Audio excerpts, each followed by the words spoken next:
name is Andrew Legrand, and I'm currently a marketing student over in the business department at Texas Tech. I'm a senior, and I'll be presenting our research design that I'm assisting with. We have Dr. Shannon Ronaldo, who's on the project, Curtis Craig, myself, Andrew Legrand, and Dr. Martina Klein. And the main topic is self-control, self-control depletion, and then regulating your self-control and the effect that wine has on that process. So before I dig into the past literature that's been done on this topic, I'll go ahead and speak a little bit about self-control and the significance that self-control has on everyone on a daily basis. So every day we're faced with choices and decisions. It may be small choices, large choices. It could be anything from hitting your snooze button in the morning when you're waking up or having a healthy snack rather than an unhealthy snack. It can extend to extreme behaviors such as controlling violence, drug abuse, alcoholism. And then it can also get onto the consumer side of things, such as someone going out to purchase a new car, approached by the salesman. You have the new car with the new features, GPS, voice demand, Bose speakers, and have really an array of features that you can choose from. And self-control is having the ability to resist those impulsive decisions and the emotional driving factors in one's decision process, and being able to align your thoughts that are aligned with your ethics, your initiative intentions, and that align with your normal behavior. And some past literature on this subject is we have a strength model of self-control brought to the table in social psychology by Roy Baumeister and colleagues. And this research article was done in 2007, and Baumeister and some colleagues of his had actually gathered up a few articles before this one to extend their research to a conclusive finding that the self-control process in one's mind is really a metabolic process. And they came with a limited resource model, and sort of an analogy that they like to put to it is comparing self-control with a muscle. So when one, for example, exerts energy on a muscle group for maybe an hour or so at the gym, that muscle breaks down, it deteriorates, and it needs replenishment and nutrition to return back to its previous state. And they try and compare this to self-control, saying that we have a limited resource capacity of self-control, and when we exert energy on different self-control tasks, those resources are depleted. And just like the muscle, there needs to be some type of replenishment process to return back to the previous state of self-control. And continuing on the metabolic theory of self-control, Martin S. Hager and colleagues extended a meta-analysis. They grouped together 83 studies in 2010, and they analyzed all the possible alternatives for self-control, replenishment, and ego depletion. And inside this meta-analysis was the topic of glucose supplementation. And what they found is that although there is statistical significance in the studies that they grouped together to show that there is a correlation between glucose blood levels, and self-control, they also came up with two possible alternatives that could extend to the self-control process. And that in which is being, not only is it an ingestion process of the glucose that could extend to the increased blood glucose levels, which extends to your self-control replenishment, but it could also be the motivational aspect behind it of ingesting the glucose. And maybe it's not even ingestion, it could possibly be the simple sense of having that glucose beverage in your mouth capacity, which can trigger some neurotransmitters in your mouth capacity to signal the brain to increase energy on your self-control. So Martin S. Hager went on to Sweet Taste of Success, and the way that they were going to test this motivational theory and the mouth cavity theory is, out of 5 studies, they use a glucose-sweetened beverage as a mouth reinforcement. So they have their participants do a self-controlled task. They have the mouth rinse reinforcement of a glucose beverage or an artificially sweetened beverage without glucose. And then they have the participants do another self-controlled task, and they gauge the performance between the two to see if the participants who have the glucose content has better performance on the subsequent task. And this sort of breaks down the model.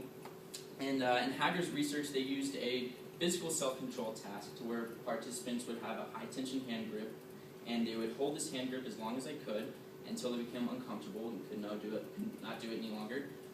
And after that, they would have the reinforcement. They would have a certain size of the glucose beverage or the placebo effect, in which they would swish it around in their mouth for 5 seconds and spit it in a nearby cup instead of ingestion. And then they would continue on to their second task of self-control. And it would, if in the hand grip case, it would be another task of hand grip. They also did a cognitive self-control task.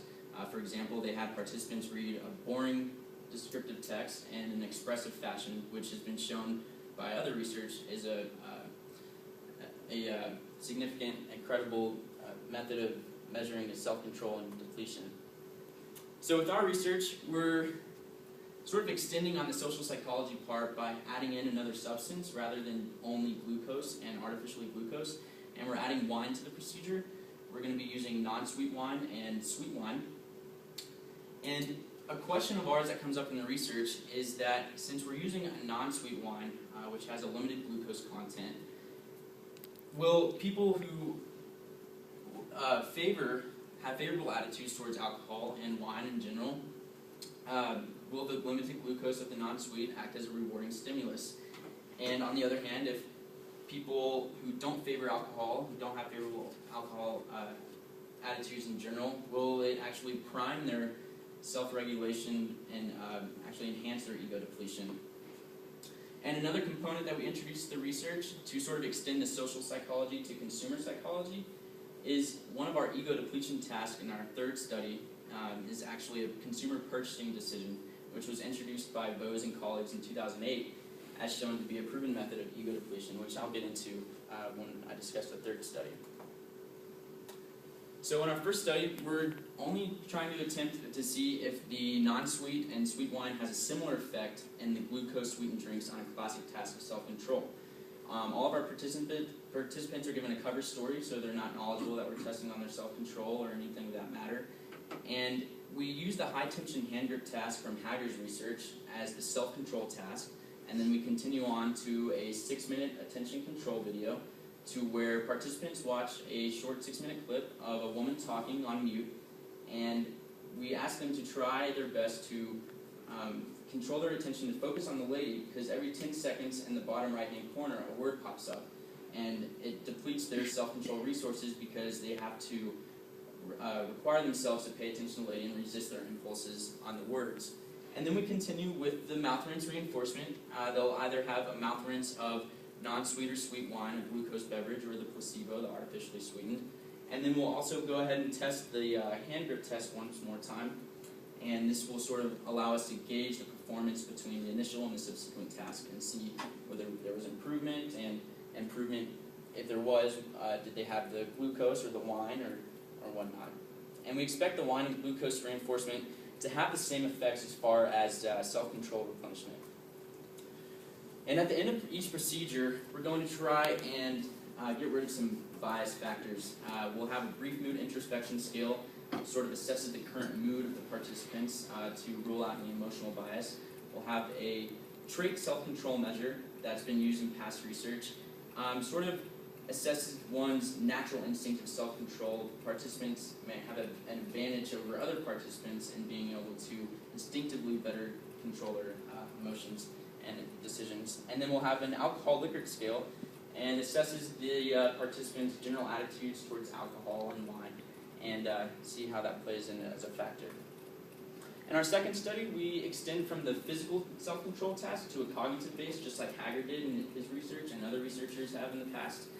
We'll have the 10-trial Stroop task, where participants will be looking at a computer screen, and either the word red, green, yellow, or blue will pop up, and red might be in the color green. And we'll want them to differentiate and to tell us that the color of the word, not the actual label, which has been proven to be an ego depletion self-control test. And then we have the 6-minute attention control task once more, followed by the mouth rinse reinforcement. And then we go ahead and do another Stroop task, this time of 90 trials, to compare the baseline self-control with the subsequent task. And we expect to see the same effect that glucose in wine will actually have a positive relationship with self-control replenishment when extending it to a cognitive task. And study 3 is really what makes our research unique, because it extends from the social psychology field into the consumer psychology field. And this context of self-control and self-control replenishment has not yet been implemented into consumer psychology, and so that really makes our research design unique.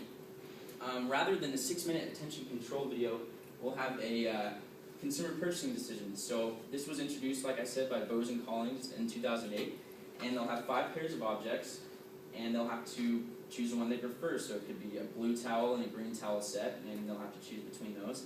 And they do that 4 more times.